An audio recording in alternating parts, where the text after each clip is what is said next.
माँ का दिल और ममता। रमेश अब बड़ा हो गया था। पढ़ लिख कर अब उसकी एक अच्छी सी नौकरी एक शहर में भी लग गई थी। कुछ दिनों के बाद उसके माँ बाप ने उसकी शादी एक सुंदर और सुशील लड़की से करा दी, जो कि वह भी नौकरी करती थी। अब रमेश और उसकी पत्नी दोनों जॉब करते हुए एक साथ ही शहर में बस गए थे। कुछ दिनों के पश्चात रमेश के पिताजी भी अब इस दुनिया को छोड़कर चले गए थे, जिसके बाद उसकी माँ एकदम अकेली सी हो गई थी। जिसके बाद कुछ दिनों के बाद रमेश अपनी माँ को अपने साथ रहने के लिए शहर ले आया। जिसके बाद शहर में आकर रमेश की माँ खुद को एकदम अकेला पाती थी। इस तरह उन्हें भी अच्छा नहीं लगता था, लेकिन एक माँ अपने बेटे की हमेशा खुशी ही चाहती है, सो धीरे धीरे वह शहर में रहना भी सीख गई थी। लेकिन रमेश और उसकी पत्नी हमेशा अपनी माँ को समझाते रहते थे कि ऐसा मत करो, ये मत करो, मतलब कि वे अपने आगे माँ को गांव की एक तरह से गंवार ही समझते थे। लेकिन माँ का दिल तो हमेशा से ही अपने बच्चों के लिए बड़ा ही होता है, सो वे सभी बातें चुपचाप सुनकर हाँ में हाँ मिलाकर रह जाती थी। एक दिन की बात है, सुबह रमेश की पत्नी को ऑफिस जल्दी जाना था। सुबह सब कुछ जल्दी से तैयार करके रमेश का खाना पैक करके ऑफिस चली गई।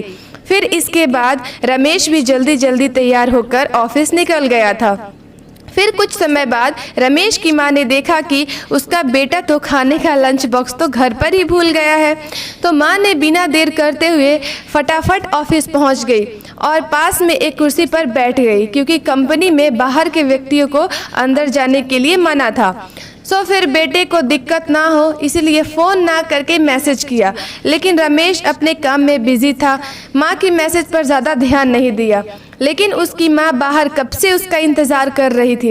इस तरह कई घंटे बीत गए और इस बीच कई मैसेज भी किया, लेकिन रमेश का कोई उत्तर नहीं आ रहा था। इस तरह रमेश की माँ को चिंता होने लगी थी। लेकिन रमेश अपनी माँ के कई मैसेज आने के बाद वह अंदर अंदर खूब गुस्सा होने लगा था। आज तो उसने तय कर लिया था कि आज घर जाकर माँ को खूब अच्छे तरह से समझा देगा कि आपका गांव नहीं है जो कुछ भी मनमानी करती रहेंगी। और इस तरह शाम हो गया है। अब रमेश घर जाने के लिए कंपनी से बाहर निकला तो देखा कि उसकी माँ तो यहीं खड़ी है, जिसे देखकर उसका गुस्सा अब 7वें आसमान पर था और बिना कुछ पूछे ही अपनी माँ को डांट फटकारने लगा कि पहले घर में खाली बैठे बैठे मैसेज से परेशान करती रहती है और अब तो उसके कंपनी में भी आ गई है। आखिर उनका यह गांव नहीं है जो मनमानी करती रहेंगी। यह सुनकर रमेश की माँ ने खाने का टिफिन रमेश की ओर आगे बढ़ा दिया, जिसे देखकर रमेश को अब समझाते हुए देर ना लगी कि वह अपना खाना भूल गया था, जिसे माँ ने उसे देने के लिए यह आई थी। इसके बाद रमेश की माँ बोली, बेटा भले ही तुम बड़े हो गए हो, बड़े शहर में रहने लगे हो, भले ही अच्छे बुरे की ज़्यादा समझ आ गई हो, लेकिन मेरे लिए आज भी मेरे कलेजे का टुकड़ा ही हो, जिसे मैंने बचपन से लेकर आज तक पालते हुए आ रही हूँ। रमेश की अब आंखें खुल चुकी थी कि आखिर उसकी माँ उसकी परवाह करते हुए खाना लेकर आई थी, जिसे वह बिना सोचे समझे अपनी माँ को ही डांटे जा रहा था। अब वह अपने किए हुए पर बहुत पछता रहा था, जिसे देखकर माँ ने उसे एक बार फिर से अपने गले से लगा लिया और इस तरह रमेश अब आगे से खुद को माँ के लिए बदल दिया था।